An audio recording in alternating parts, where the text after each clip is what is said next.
পরবর্তী গল্প পেতে আমার চ্যানেলটা অবশ্যই সাবস্ক্রাইব করে রাখবেন। ধন্যবাদ। সানজানা অবিশ্বাস্য দৃষ্টিতে তুরফার দিকে তাকালেন। চায়ের কাপটা ধীরে টেবিলে রেখে কোনো কথা না বলেই চলে গেলেন। এতক্ষণে গত কয়েকদিনের ঘটনা যেন একসঙ্গে জোড়া লাগাতে শুরু করলেন। তুরফার অকারণ প্রাণোচ্ছলতা, অদ্ভুত প্রসন্নতা, হঠাৎ বদলে যাওয়া আচরণ, সব কিছুই। তুরপা স্থির হয়ে দাঁড়িয়ে রইল। কোনো কর্কশ রিংটোন বরাবরই বাজছে। টুনা সরল কণ্ঠে জিজ্ঞেস করলো, দেখো তো রাশেদ বাবা কল করলো কি না। তুরফার চোখ ভরে উঠল অশ্রে। কাপা গলায় বলল, এটা কি করলি টুনটুন? টুনা ভ্রু কুঁচকালো, কিছুই বুঝল না। নিজের মতো করে ঘরে চলে গেল। তুরফা ধপ করে বসে পড়ল। মাথার ভেতর ঘুরপাক খাচ্ছে একটাই কথা, কাল অপারেশন। আজই জানার কি দরকার ছিল? আর এটা দিন লুকিয়ে রাখলেই কি খুব অন্যায় হয়ে যেত? ঘড়ির কাঁটায় টিকটিক করে চলেছে রাত 11:30 পেরিয়ে গেছে। রাশেদের কথা শোনার পর থেকে সানজানা তুরফার সঙ্গে একটি কথাও বলেনি। রাতে আম্মুর সামনে পড়া ভয়ে তুরফা খেতেও বসেনি, সানজানাও ডাকেনি, অথচ কোনোদিন না খেয়ে থাকতে দেয়নি তাকে। তুরফার বুকের ভেতর অস্বস্তিতা বাড়তে লাগলো। অবশেষে সাহস সঞ্চয় করে পাশের ঘরে দিকে গেল। আজ নামাজের গাফিলতি হয়েছে সানজানার। এখন মাত্র এশার নামাজ পড়েছে তিনি। তুরফা দরজার ফাঁক দিয়ে উকি দিল। নামাজ শেষ যখন সানজানা যায় নামাজে বসে তাসবিহ পড়ছে, ঠিক তখনই তুরফা ধপাস করে তার পায়ের কাছে পড়ে গেল। আম্মু, আম্মু, আমাকে ক্ষমা করে দাও আম্মু, আমাকে ক্ষমা করো। সানজানা কোনো উত্তর দিলেন না। মুখ নিচু করে চুপচাপ বসে রইলেন। তুরফা হাউমাউ করে কেঁদে উঠল। তুমি বললে আমি আমি আর কখনোই দেখা করব না। সত্যি বলছি, আমি আর যাব না ওনার কাছে। আমাকে ক্ষমা করে দাও আম্মু, আমার সঙ্গে কথা বলো না আম্মু প্লিজ। তার কণ্ঠ ভেঙে যাচ্ছে, চোখের জল ভিজিয়ে দিচ্ছে জায়নামাজের কোণায়। কথাগুলো বলতে বলতে তুরফা সানজানার পা আঁকড়ে ধরল। সানজানা ওর বাহু ধরে বললেন, দেখি পায়ের কাছ থেকে সর। তুরফা পা দুটো আরও শক্ত করে ধরে বলল, আমাকে ক্ষমা করে দাও। ক্ষমা চাইতে পা ধরতে হবে কেন? এ শিক্ষা কে দিয়েছে তোকে? আর কি অপরাধ করেছিস যে ক্ষমা চাইছিস? তুরফা কিছু বুঝতে পারল না। সানজানা তাকে সরিয়ে সামনে বসালেন। তুই কি ভেবেছিস তোর বাবার সঙ্গে তোরা দেখা সাক্ষাৎ করেছিস বলে আমি রাগ করে বসে থাকবো? তুরফার দৃষ্টিতে অর্থহীন বিস্ময়ক। সানজানা বললেন, আমার সমস্যা অন্য জায়গায়। তুই এই কথাগুলো লুকাতে কতদিন মিথ্যে বলেছিস? আমার শিক্ষা কি এতই ভয়ঙ্কর ছিল রে তুরফা? তুরফা 2 দিনের মাথা নাড়ালো। অর্থাৎ না, আমি জানলে কখনোই তোদের আটকাতাম না। ভাবতাম দুনিয়ার সবচেয়ে বেশি আমার মেয়ে আমাকে বোঝে, অথচ তুই তো আমাকে আমার কাছেই বৃদ্ধ করে দিলি। একটু থেমে আবার বলল, তুই চাইলে তোদের বাবার সঙ্গে দেখা করতে পারিস, তোকে আমি বাধা দেব না। সে অধিকার আমার নেই। ভার্সিটিতে পড়া মেয়ে তুই, যথেষ্ট বড় হয়েছিস। তোর ওপর আমি আমার সিদ্ধান্ত চাপিয়ে দিতে চাই না। দীর্ঘশ্বাস ফেললেন তিনি। আমার আম্মা বলতেন, পিতামাতা যতই ভুল করুক না কেন তাদের সম্মান করতে হয়, কারণ সম্পর্কটা কখনো নিঃশেষ হয় না। আজীবন তারা মা বাবারই থাকবে। ওনার সঙ্গে তুই 14 বছর থেকেছিস, আদর ভালোবাসা পেয়েছিস, টান থাকবে। কিন্তু আমার ক্ষেত্রে সব আবার মেনে নেওয়া সম্ভব নয়। স্বামী স্ত্রী সম্পর্কে চাইলে শেষ হতে পারে, কিন্তু সন্তানের সঙ্গে বাবা মায়ের সম্পর্ক আজীবন থাকে। আর আমাদের সম্পর্ক শেষ হয়ে গেছে। অতীতের কথা আমি মনে করতে চাই না। তুই বুঝদার, বিবেক সম্পূর্ণ বিবেকবোধ সম্পূর্ণ। তোর বাবার সঙ্গে সম্পর্ক রাখবি কিনা এটা একান্তই তোর সিদ্ধান্ত। সানজানা তীক্ষ্ণ দৃষ্টিতে তাকিয়ে বললেন, আমি আরেকটা কথা জানতে চাই, সত্যি বলবি আমার অপারেশনের টাকা কি তোর বাবার কাছ থেকে নিয়েছিস? তুরফা তাড়াহুড়ি করে দুদিকে মাথা নাড়ালো, না আম্মু না, আল্লাহর কসম করে বলছি সাজ্জাদ ভাই দিয়েছে। বাবা বাবা দিতে চেয়েছিলেন, আমি নাকচ করে দিয়েছি। তোমার অজান্তেই তোমার সঙ্গে কোনো বিশ্বাসঘাতকতা করিনি, সত্যি বলছি। চাইলে আমি কুরআন শরীফ ছুঁয়ে বলবো। সানজানা শান্ত গলায় বললেন, তোর ওপর আমার বিশ্বাস আছে, এটা ভুল করেছিস বলেই তোকে উম, পর করে দেয়নি। আমার সন্তান ছিলি, এখনো আছিস, আজীবন থাকবি। তুরফা কেঁদে ফেলল, আম্মুকে জড়িয়ে ধরল। আম্মু।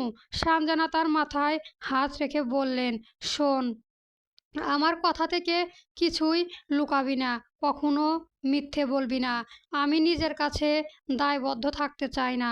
সকালে বাড়িতে তালা মেরে সকলে হাসপাতালের উদ্দেশ্যে বেরিয়ে উম, পড়লেন তারা। কথা ছিল তানহা আর তুরা বাড়িতে থাকবে, কিন্তু তানহা ভয় পাচ্ছিল।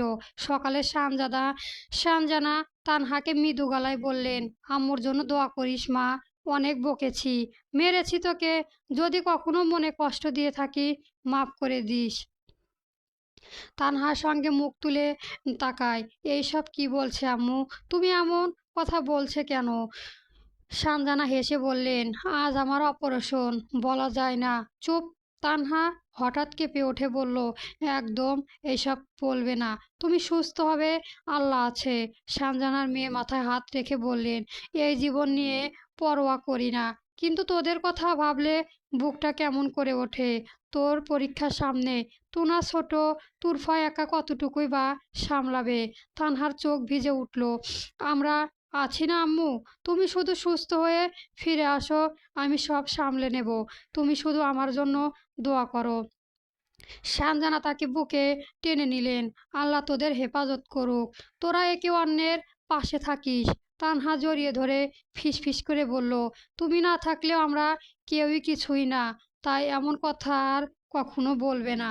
সানজানা আর কিছুই বললেন না, শুধু মেয়ের কপালে চুমু দিয়ে উঠে দাঁড়ালেন। তানহা আবদার করলো, আম্মু আমি যাই না প্লিজ, রাতে চলে আসবো প্লিজ আম্মু। আচ্ছা, কাঁদবি না কিন্তু। তানহার চোখ মুখ ছুড়ল, মুছল, কাঁদবো না প্রমিস, রেডি হওয়া। তারপর চটজলদি নিজে এবং তুনাকেও রেডি করালো। হাসপাতালে এসে যাবতীয় কার্যক্রমে সম্পূর্ণ করলেন নার্সরা। অপারেশন শুরু হবে 12টায়। ওদিকে ঢোকার আগে সন্তানের জড়িয়ে ধরলেন সানজানা। তানহা নিজেকে সামলাতে পারল না, কেঁদে ফেলল। তৎক্ষণাৎ হতদন্ত পায়ে দৌড়ে এলো সাজ্জাদ। সানজানা যেতে যেতেই থামলেন, হাতে স্যালাইন। সাজ্জাদের কাছে এসে বললেন, বাবা, তোকে আমি আমার সন্তানের মতোই দেখি, আমার ছেলে না হয়েও তার দায়িত্ব পালন করেছিস, তোর ঋণ কখনোই শোধ হবে না। এই স্বার্থপর অচেনা দুনিয়ায় একমাত্র তোকে বিশ্বাস করতে পারি। আমার কিছু হলে তোর ছোট বোনগুলোকে দেখিস কেমন? সাজ্জাদ হাতটা ধরে বলল, এমন কথা বলছেন কেন চাচি? কিছু হবে না ইনশাল্লাহ, আপনি সুস্থ হয়ে যাবেন। সানজানা মৃদু হাসলেন, সবার দিকে তাকিয়ে তুনার কপালে একটা চুমু দিয়ে ওটির ভেতরে ঢুকে গেলেন। সাজ্জাদ সবার দিকে তাকালো, তুনা তেমন কোনো প্রক্রিয়া নেই, সে ঠিক বুঝে উঠতে পারেনি।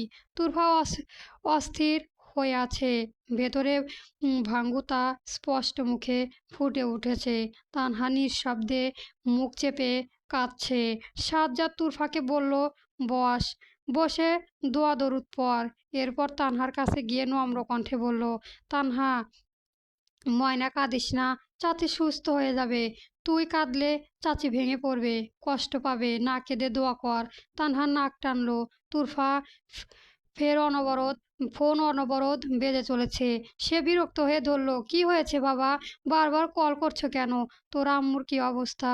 অপারেশন শুরু হয়েছে, হ্যাঁ। প্লিজ এ সময়ে কল করবে না, একটু দেখা করবি আগামী সপ্তাহে।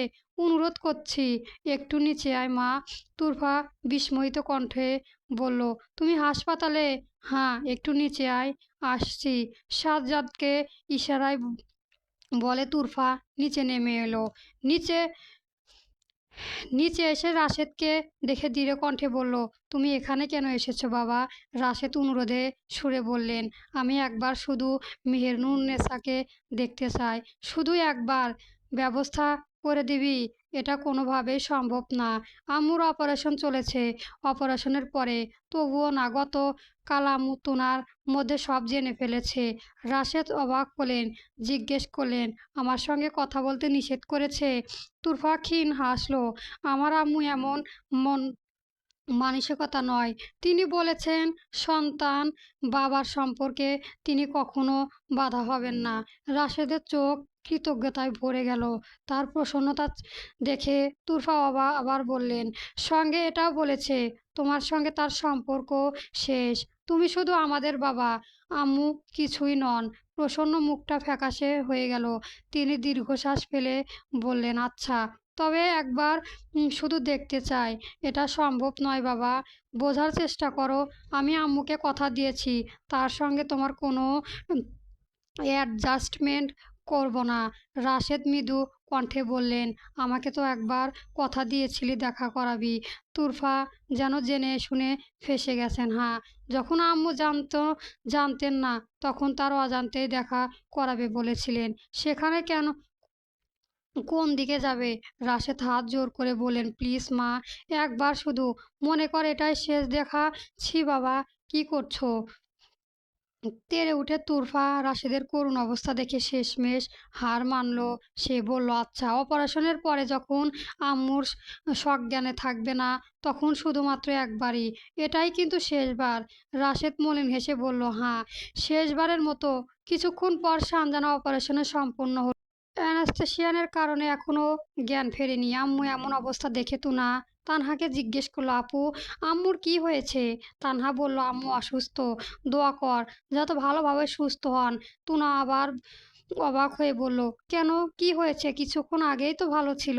তানহা উত্তর দেওয়ার আগে সেই সময় রাশেদ এলেন। রাশেদকে দেখেই তুনা ঝাঁপিয়ে পড়ল, রাশেদ বাবা, রাশেদ বাবা, তুমি এতদিন আসোনি কেন? তুনাকে কোলে নিয়ে চুমুতেই ভরিয়ে দিলেন তিনি। বললেন, ব্যস্ত ছিলাম আম্মু। তুনার অভিমানী কণ্ঠ, তাই বলে আমার সঙ্গে দেখা করবে না? জানো, বড় আপু আমাকে বকা দিয়েছে। তাই? আচ্ছা, আমি যাওয়ার সময় বড় আপুকে বলে দেব তুনাকে যেন না বকে। তুনা হাসলো, তারপর বলল, তুমি আমাকে নতুন রঙের বক্স কিনে দেবে? রাশেদ বাবা, আমার ক্লাসের সবাই কিনেছে। আচ্ছা আম্মু, দেব। বড় আপুকে টাকা দেব। তোমার যা লাগে কিনে নিও। না, তুমি কিনে দাও। না, বড় আপু রাগ করে, তোমার সঙ্গে কথা বলতে দেয় না, বকে আমাকে। রাশেদ নরম গলায় বললেন, আমি তোমার বড় আপুকে ভালোভাবে বলে দেব আম্মু। তুরফা সাজ্জাদ গিয়েছিল ফার্মেসিতে কিছু প্রয়োজনীয় জিনিসপত্র কিনতে। রাশেদকে দেখে সাজ্জাদ অপ্রস্তুত হয়ে পড়লেন। তুরফা তানহা তুনাকে বললেন, তোরা একটু বাইরে আয়। তানহা নিচুপে বেরোলেন। তুনা তেড়ে উঠল, আমি রাশেদ বাবার কাছে থাকবো।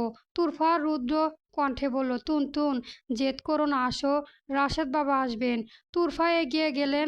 সে আরও শক্ত করে রাশেদের গলা জড়িয়ে ধরে বলে, রাশেদ বাবা, তোমার কাছে থাকলে সমস্যা হবে। রাশেদ আদুরে কণ্ঠে বললেন, তুমি আপুর সঙ্গে যাও, রাশেদ বাবা এক্ষুনি আসছে। তুমি না সোনামণি, বড়দের কথা শোনো। তুনা নামক, আচ্ছা। তুরফা ওদের নিয়ে বাইরে গেলেন।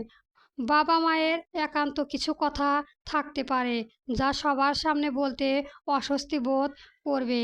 এছাড়াও তুনার মনে কি বিদ্রূপ প্রভাব পড়ুক চায় না। মাত্র কয়েক মিনিট চেয়েছে তো। রাশেদ এগিয়ে গেল সানজানার দিকে। ফেরা ফ্যাল ফ্যাকাশে মুখটা দেখে হাসলেন। চোখে ভেসে উঠল সেই 14 বছরের কিশোরীর মুখটা। চোখে পানি জমানো। তিনি ক্ষীণ গলায় শুধালেন, তোমার সজ্ঞানে তোমার সামনে আসার সাহস নেই? কাপুরুষের মতো অগোচরে দেখতে হচ্ছে। অবশ্য কাপুরুষই আমি।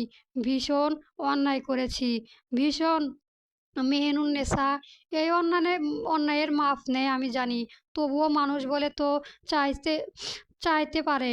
তোমার প্রাপ্য সম্মান, প্রাপ্য ভালোবাসা কিছুই দিতে পারিনি, অথচ তুমি ছিলে ভীষণ বড় মনের মানুষ।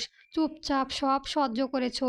মহান হৃদয়ে মেয়ে আমার, পারলে ক্ষমা করে দিও, নাইলে কণ্ঠস্বর আটকে গেল, নাইলে শোনো, আমার ক্ষমা করে দিও না, তোমার আসামি বানিয়ে রেখো, যাতে এই উইসিয়াল তোমার সঙ্গে আখেরাতে দেখা হয়। চোখ বেয়ে অশ্রু গড়িয়ে পড়ল। তিনি তাড়াহুড়ো করে হাতের পিঠ দিয়ে মুছে দিলেন। শামজানার হাতটা ছুঁয়ে দেখলেন আলতোভাবে, খুব সাবধানতার সঙ্গে কপালে একটা চুমু দিলেন। যাওয়ার আগে বললেন, এই নিকৃষ্ট মানুষের ছায়া তোমার উপর না পড়ুক, তোমার ভালো রাখুক আল্লাহ। বলে বেরোলো। টুনা ছুটে এসে ধরলো, বায়না ধরলো কেনার। তুরফা মানা করলে রাশেদ বারণ করলেন। টুনাকে নিয়ে বাইরে গেলেন, যার চেয়েও সব কিনে দিলেন। আবারও আসলেন হাসপাতালে। তানহা নিশ্চুপ দেখে কাছে ডাকলেন। তানহা গেল না, নাক টকর করে উঠল। সাজ্জাদ ইশারায় যেতে বলল, তবুও নড়ল না। রাশেদ নিরুপায় হয়ে হাত ধরে নিজের কাছে টানলেন। বললেন, আমার উপর তোর অভিমান আছে ভীষণ, জানি। আমার উপস্থিত তোর অপছন্দ, আমি বুঝতে পেরেছি। আজকে শেষ। আমি চাই না আমার সন্তানেরা এখনো আমার জন্য কষ্ট পাক। আর আসবো না তোর সামনে, শুধু একবার বাবা বলে ডাক। রাশেদের করুণ কণ্ঠে তানহা নিঃশব্দে হু হু করে কেঁদে ফেলল। মাথাটা ঠেকালো রাশেদের বুকে, শার্ট আঁকড়ে ধরলো। রাশেদ মাথায় হাত দিলেন। বড় বড় হওয়া মা, অনেক বড় হওয়া, মানুষের মতো মানুষ হওয়া। কপালে হাতে চুমো দিলেন। তানহা অসহায়ভাবে দেখছিল। এরপর সাজ্জাদকে বললেন, সব সময় ওদের পাশে থেকো বাবা। সাজ্জাদ মাথা নাড়ালো, জি ইনশাল্লাহ। যাওয়ার আগে তুরফাকে আরেকবার কোলে নিলেন। এরপর বেরোলেন হাসপাতাল থেকে। তুরফা পিছু পিছু গেল। মহনত্ব গলায় বললেন, তুমি কি আমায় কথার কষ্ট পেয়েছো বাবা? আমার মাথা ঠিক ছিল না। রাশেদ মলিন হাসলেন। আরে না। ওর কাঁধে হাত রাখলেন। তুরফা বলল, তাহলে যে বললে আর আসবে না? রাশেদ উত্তর দিলেন না, হাসলেন শুধু। কিছুক্ষণ পরে হাতে ব্যাগ দিলেন। তুরফা ভ্রু কুঁচকে গেল। এটা কি? কিছু এটা পরে দেখিস। তুরফার কথা বাড়ায় না। রাশেদ বললেন, ইদানিং কিছুই ভালো লাগছে না, শরীরটাও ভালো যাচ্ছে না। তুমি ক্লিনিকে অ্যাডমিট হচ্ছ না কেন? ভীষণ দুর্বল লাগছে তোমাকে। হব। তুই সাবধানে চলাফেরা করিস, সবাইকে দেখে রাখিস। আমার দিনাজপুরে এখন বেশি একটা আসা হবে না। সমস্যা নেই, কল দিও। অসুস্থ শরীর নিয়ে জার্নি করো না। প্রয়োজনে আমি রংপুরে যাব। রাশেদ হাসলেন। অনেক বড় হয়ে গেছিস তুরফা। তুরফা বুঝলো না। সহসা মনটা নরম হয়ে এলো। বাবাকে শক্ত করে জড়িয়ে ধরলো। রাশেদ দুগালে হাত রাখলেন। জীবনে প্রথমবার বহুত কঠিন, কাটাও বাধা আছে অনেক, তাই ধৈর্য ধরে সতর্ক পা বাড়াবি বলে রাশেদ চলে গেলেন। দীর্ঘশ্বাস ফেলে তুরফা হাসপাতালে গেল। শানজানার অপারেশনের 4 সপ্তাহ কেটে গেছে। শানজানা এখনো পুরোপুরি সুস্থ হয়ে ওঠেনি। পেটটা এখনো ফাঁপা। ডক্টর বেল্ট পরতে পড়েছে বলেছেন, একটু আধো হাঁটাহাঁটি করবেন, ভারী কাজ করবেন না। তানহাই এসএসসি পরীক্ষা ইতিমধ্যে শুরু হয়েছে। মায়ের অসুস্থতার প্রভাব যাতে না পড়ে সবটা খেয়াল রেখেছে তুরফা। পড়ালেখা ছাড়া কোনো কাজে চাপ দেয়নি। বাড়ির কাজও ভার্সিটি যথাসম্ভব মেনটেইন করার চেষ্টা করছে তুরফা। সকালে রান্না, দুপুরে রান্না, বাড়ির সব কাজ কমপ্লিট করে ভার্সিটিতে যায়। শুধু যেই দিন তানহার পরীক্ষার দিন সে যায় না। রাশেদ মাহমুদের সঙ্গে সেই দিনের পর আর দেখা হয়নি। ফোনে কথা হয়েছে, শানজানা এবং তাদের অবস্থা জেনেছে, কিন্তু গত 1 সপ্তাহ ধরে কথা হচ্ছে না। শেষবার বলেছিল তিনি একটু অসুস্থ হয়ে পড়েছেন। তুরফা ভেবেছে সময় করে একদিন গিয়ে দেখা করে আসবে। সেই দিন সকাল 10:30 বাজে। তানহার পরীক্ষা 2 দিন পর। তুরফা চা বানিয়ে সবাইকে ডাকলো। তানহা পড়ার টেবিল থেকে উঠে এলো। শানজানা ধীরে পায়ে এসে বসলেন। সবাইকে চা বেড়ে দিল তোরফা। ফোনটা অনেকক্ষণ যাবৎ বাজতে ভীষণ বিরক্ত হলো। তাড়াহুড়ি করে ঢালতে গিয়েও এক কাপ চা পড়ল। মেজাজ বিগড়ে গেল। সানজানা বললেন, এত তাড়াহুড়া কেন? আস্তে আস্তে কর মা। সব মুছে পরিষ্কার করলো। এরপর ফোনটা হাতে নিল। আননোন নাম্বার থেকে অনেকটা কল এসেছে। সে ব্যস্ত পেল। রাগে বিড়বিড় করলো, এখন আবার কেটে দিচ্ছে। ফাজলামি করতে কল করেছে এরা। ফোন রাখবে সে সময় আবার কল আসলো। সঙ্গে সঙ্গে ধরলো তুরফা। হ্যালো, আসসালামু আলাইকুম। কে বলছিলেন? ওপাশ থেকে উত্তর দিলেন না সালামের। কণ্ঠে চাপা অস্থিরতা। গুরু গম্ভীর কণ্ঠে বললেন, আমি পূর্ব। একে তো সালামের উত্তর দেয়নি, আবার অজগবি উত্তর পেল। তুরফা বলল, আমি কি পশ্চিম বলছি? ওপাশ থেকে কণ্ঠস্বর খাদেম নামা। পূর্ব পূর্ব পাওয়ারিল বলছিলাম। আপনি তুরফা মাহমুদ? জি। ছেলেটা কিছুক্ষণ চুপ থেকে বলল, যদি দাঁড়িয়ে থাকেন তবে বসুন প্লিজ। তুরফা ক্ষিপ্ত হলো। ফাজলামি করতে কল করেছেন? মেয়ে মানুষ, পেটে অসভ্যতামি করতে ইচ্ছে করে তাই না? ছেলেটার কথা ভেঙে আসছিল। সে ভঙ্গু গলায় বললেন, তুরফা মাহমুদ, আপনার জন্য একটা দুঃসংবাদ আছে। আপনার বাবা রাশেদ মাহমুদ ভোরবেলায় মৃত্যুবরণ করেছে। আপনারা প্লিজ যথাসম্ভব দ্রুত চলে আসুন। তুরফা যেন ঝটকা লাগলো, ঠিক কারেন্টের শট যেন। শরীরটা ঝাঁকিয়ে উঠল। কাপা গলায় বলল, কি বললেন? আপনার বাবা আর নেই? মজা করছেন? কে আপনি? সম্পর্কে আপনার ফুফাতো ভাই হব। নিজের সালাম, দ্রুত চলে আসুন। মামাকে দাফন করার হবে শীঘ্রই। সন্তান হিসেবে বাবাকে শেষ দেখা দেখবেন না? তুরফা হাত থেকে ফোনটা পড়ে গেল। বলতে লাগলো, আমি বিশ্বাস করি না। সানজানা বিচলিত হয়ে উঠলেন। কি হয়েছে মা? কে কল করেছে? কি বলছে? তুরফা দুপাশে মাথা নাড়ালেন। আবার বলছেন, এটা হতে পারে না। তানহা উঠে বোনের কাছে গেল। ঝরঝর করে পানি পড়ছিল। তুরফার বাহু ধরে জিজ্ঞেস করলো, আপু, আপু কি হয়েছে? তুরফা অবিশ্বাস্য কণ্ঠে বলল, বাবা বাবা আরও আমাদের সঙ্গে প্রতারণা করেছে। বাবা এমন করলো কেন? বাবা প্রতারণা করতে পারে না। তানহা গলা শুকিয়ে গেল। বাবা কি করেছে আপু? তুরফা আকটায় গলা বলল, উনি আবারও আমাদের ছেড়ে চলে গেল রে। তানহা আবারও আল্লাহ। তানহা বুঝলো না কোথায় গিয়েছে বাবা। তুরফা ধপাস করে বসে পড়ল। তিনি আমাদের ছেড়ে থেকে চলে গেছে। কিন্তু তিনি তো বলেছিলেন ছেড়ে যাবেন না, তাই না? তানহা তারাক করে উঠল। তুরফা চিৎকার করে বাবাকে ডাকলো। তানহা স্তম্ভিত হয়ে রইল। নাড়াচাড়া করতে যেন ভুলে গেছে সে। সানজানা কথাটা শুনে বসে পড়ল। বুকে বিঁধল। একসময় লোকটাকে ভালোবেসেছিল, খুব ভালোবেসেছিল। যতই অন্যায় করুক, তার মৃত্যু হোক, তা তিনি কামনা করেনি। মানুষটা দুনিয়াতে নেই। কথাটা শুনেই বুক ভারী হয়ে আসছে। দৃষ্টি ঘোলা হয়ে যাচ্ছে। 1 বছর পরেও যে কোথাও না কোথাও অনুভূতিগুলো চাপা পড়িয়াছে। চোখ বন্ধ করে রইল অনেকক্ষণ। তুরফা আর্তনাদ করে আসছে তার। নিজের ধতাস্থ করে তুরফাকে বললেন, তুরফা ওঠ, তোরা 3 জন যা, শেষ দেখা দেখ। তুরফা ক্রন্দত গলায় কণ্ঠরোধ বলল, তুমি। সানজানা মনোবল শক্তি করলেন। আবেগ অনুভূতিগুলো চাপা দিলেন। বললেন, আমি যাব না। আমার কোনো সম্পর্ক নেই, তোরা যা। তুরফা কেঁদে জোর গলায় বলে উঠল, ভীষণ অন্যায় যাবে আম্মু, ভীষণ অন্যায়। আমার বাবা কণ্ঠ ভেঙে এলো ওর।